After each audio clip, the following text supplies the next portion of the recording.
2025. Mereka membawa atribut demo, menggaungkan penolakan lokasi pembangunan pengolahan sampah menjadi energi listrik, PEL.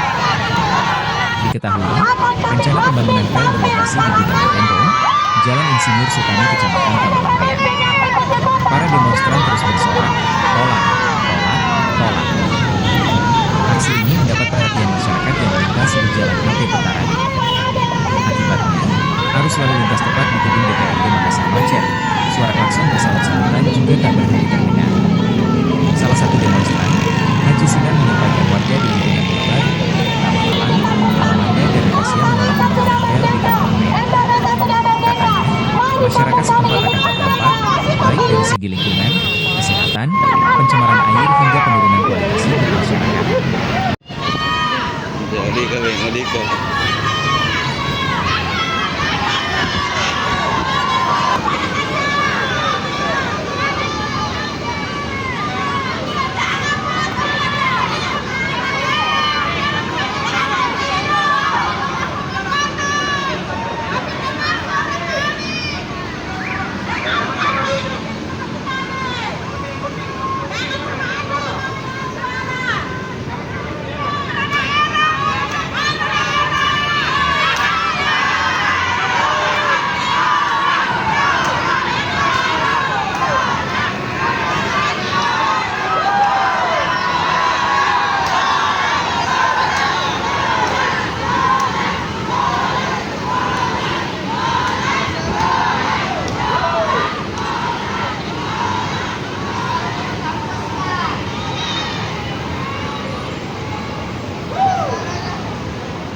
Download Tribun X sekarang, menghadirkan lokal menjadi Indonesia.